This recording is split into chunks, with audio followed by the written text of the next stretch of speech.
In the fourth season of Netflix's The Crown, a new generation was introduced to the heartbreaking Charles and Diana story. While the show is somewhat fictionalized, it does provide a tantalizing look at the troubled marriage. Let's fill in the blanks with the full story of why Prince Charles and Princess Diana divorced.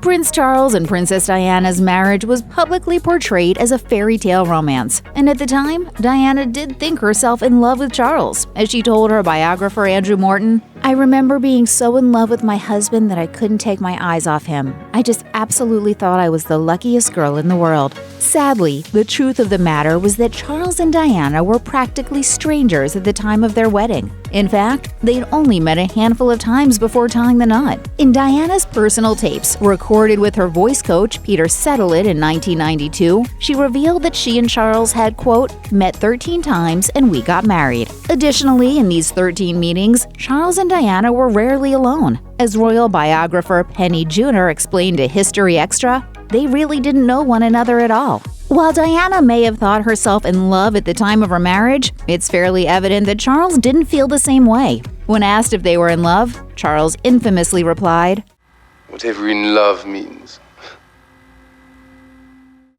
At the time of their wedding, Prince Charles was 32, while Princess Diana was just 20. She was 19 at the time of the proposal. With more than a decade separating the couple, it's easy to see how they may have been mismatched from the beginning. At the time, however, few people seemed perturbed by the age disparity. Charles even joked about the age gap in an interview for The Guardian, saying, "I think that Diana will keep me young, apart from anything else." However, as time went on, it became clear that the age gap did cause some serious problems in the marriage. Diana was, after all, remarkably young at the time of her marriage. The 12-year gap meant that their personalities were poorly suited for one another. In fact, it's widely believed to be one of the most significant factors in their eventual divorce.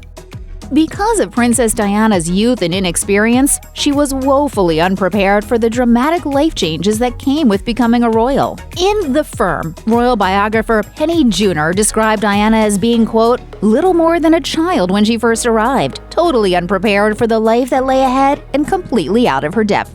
While Diana was expecting to live a real-life fairy tale, the reality of becoming a royal was vastly different. As Diana once said to E! News, "The day I walked down the aisle at St. Paul's Cathedral, I felt that my personality was taken away from me, and I was taken over by the royal machine." It wasn't just the responsibility of entering the royal family that plagued Diana, it was also the intrusive media attention that came with it. Diana revealed in interviews that the non-stop media attention was a, quote, "isolating experience." That pressure eventually contributed to her divorce from Prince Charles. And the higher the media puts you, place you, is the bigger the drop. And I was very aware of that. But as far as I was concerned, I was a fat, chubby 20-year-old, 21-year-old, and I couldn't understand the level of interest. Marriages rarely work when one party's affections lie elsewhere, whether royal or not. Notably, Prince Charles had dated Camilla Parker Bowles in the early 1970s. As journalist Jonathan Dimbleby put it, he lost his heart to her almost immediately. But by 1973, Camilla was herself engaged to Andrew Parker Bowles. Nevertheless, it seemed that Charles was never able to get over his feelings for Camilla. After all, they eventually married in 2005. As Karen Mooney, who once worked in the royal household, said to The Sun, Charles was, quote, "desperately unhappy married to Princess Diana." She said, "Obviously, he was in love with Camilla Parker Bowles at the time, but he was the next in line to the throne, so he had to find somebody to bear his heirs, and he did what was expected of him." For Charles, the marriage was merely an alliance based on royal duty, and he was unable to give Diana the love she craved in the early years of their marriage. Not surprisingly, the couple later divorced. Princess Diana struggled with bulimia, depression, and anxiety throughout her time with Prince Charles. In 1995, she told the BBC the eating disorder was a symptom of the dysfunction that was taking hold in her new marriage. In her interviews for Andrew Morton's biography, she said her struggle with bulimia started the week after she got engaged to Charles. As she recalled, "My husband put his hand on my waistline and said something like, 'Oh, a bit chubby here, aren't we?' And that triggered off something in me." Within months of getting married, Diana's mental health deteriorated further, to the point where she later recalled, quote, "I was about to cut my wrists." All sorts of things start to happen. For instance, you have so much pain inside yourself that you try and hurt yourself on the outside. She sought treatment, seeing multiple psychiatrists who reportedly put her on high levels of medication, but as Diana later put it, time, patience, and adapting was all that was needed. Reportedly, Charles didn't deal with Diana's mental illness well. According to the Daily Mail, he didn't understand her emotional outbursts and tried to seek out help. Charles was reportedly so distressed by these events that he ended up seeing a therapist himself for 14 years. According to Princess Diana's interviews, Prince Charles was rarely there to support her throughout their marriage. When it came to her struggles with mental health, Diana alleged that Charles said she was, quote, crying wolf. She recalled one instance where she described herself as sad, desperate, and crying her eyes out. When Charles ignored her, she threw herself down the stairs. In response, she said, Charles went out riding. Diana also claimed that Charles and the rest of the royal family offered no support when it came to the aggressive and intrusive press attention. As she recalled, there were often over 30 photographers waiting outside her home. I got no support from Charles or the press office. They just said, you're on your own. It's easy to see how Charles' lack of support could lead to tension within the marriage and eventually a divorce.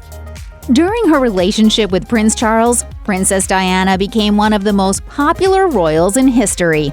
Di mania gripped the nation and even the world. As Ingrid Seward, editor of Majesty magazine, explained to Time, her fame was astronomical to the extent that, quote, no one in the royal family had experienced it before. Eventually, Diana became known as the People's Princess. As Diana revealed in her 1995 interview with BBC's Martin Bashir, when the couple were out on public tours, the crowds would be clamoring to get a glimpse of her. If you're a man, or my husband, a proud man, you mind about that if you hear it every day for 4 weeks. She also explained that Charles couldn't share her happiness at being loved by the public. In fact, he made it hard for her to enjoy any of the public affection. With the media attention came a lot of jealousy. A great deal of complicated situations arose because of that. Of course, one of those situations was their eventual divorce. Eventually, things became so strained and unpleasant between Princess Diana and Prince Charles, they sought love and affection elsewhere. Both parties are known to have had affairs throughout the marriage. 4 years into their union, Diana fell in love with her bodyguard, Barry Manicky. She also had an affair with Officer James Hewitt, who was reportedly snuck into Kensington Palace in the boot of the princess's car. In 1986, Charles reportedly began an affair with Camilla Parker Bowles. It's clear that this affair put a serious strain on the relationship and led to Diana becoming suspicious and jealous. As she revealed in private interview tapes for Andrew Morton, Diana once confronted Camilla at a party where she later recalled saying, I do know what is going on. Don't treat me like an idiot. Charles eventually admitted the affair in 1994. Winning over the mother-in-law can be tough in the best of times for anyone. As for Princess Diana, she found it almost impossible to feel like a part of her husband's family. In fact, she often felt actively excluded. In her interviews for Andrew Morton, she recalled one instance where she felt particularly and painfully left out: Prince William's christening. Diana recalled to Morton, "He was only 6 weeks old and it was all decided around me, hence the ghastly pictures." Diana went on to explain that no one consulted with her about when to hold the event. In the end, they picked 11 o'clock, which was an awkward time for the baby. Diana even felt that she wasn't included in the pictures. She remembered, quote, endless pictures of the Queen, Queen Mother, Charles, and William, all without her. It felt to Diana as though she was merely there to feed and comfort the baby in between pictures. No wonder the princess felt that her role in the royal family was unsustainable, and no wonder she ended up divorcing her husband. It quickly became clear that Prince Charles and Princess Diana were poorly suited as a couple due to their vastly different interests and hobbies. Karen Mooney, an ex-employee of the royal household, described their mismatched personalities to The Sun, saying they had nothing in common, and as time went by, that really showed. As biographer Sally Bedell Smith wrote in her biography, Prince Charles, The Passions and Paradoxes of an Improbable Life, Diana, quote, hated all of his hobbies: his polo, his paintings, his gardening, even his love of Shakespeare. In the 2007 biography, Charles, the Man Who Will Be King, Howard Hodgson asserted that Charles' love of nature proved to be impossible for Diana. While he loved spending time at Balmoral, she allegedly associated the rural estate with, quote, solitude and boring loneliness. With their divergent interests and hobbies, it's no surprise that by 1986, the couple were living separate lives.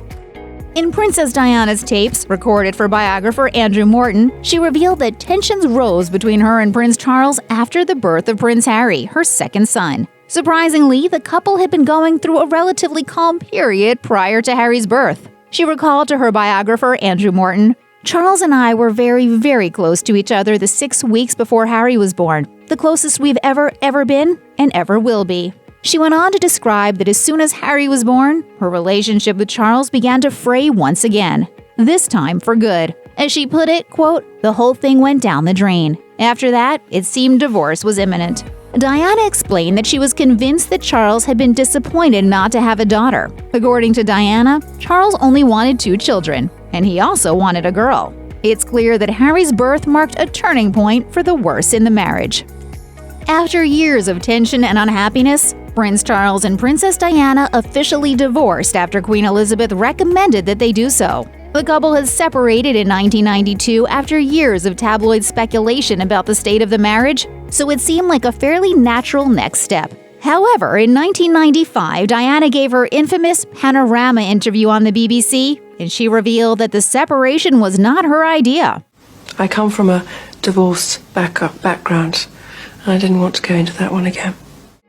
She then explained that she didn't want to divorce because of the effect it would have on their children. That same year, the New York Times reported that the Queen had recommended an official divorce and that Charles was in full support. Well, it's evident that a divorce was not what Diana had wanted. With the Queen's recommendation, it became inevitable. On August 28, 1996, the divorce was finalized and the couple went their separate ways.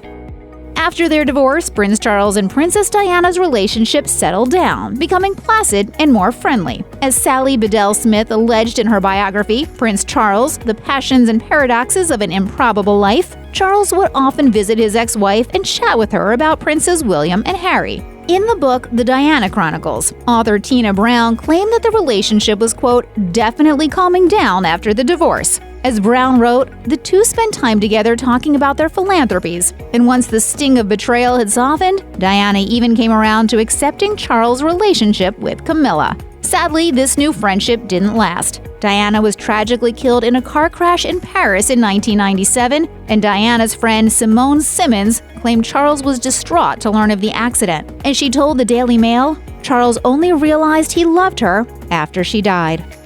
Check out one of our newest videos right here. Plus, even more list videos about the royal family are coming soon. Subscribe to our YouTube channel and hit the bell so you don't miss a single one.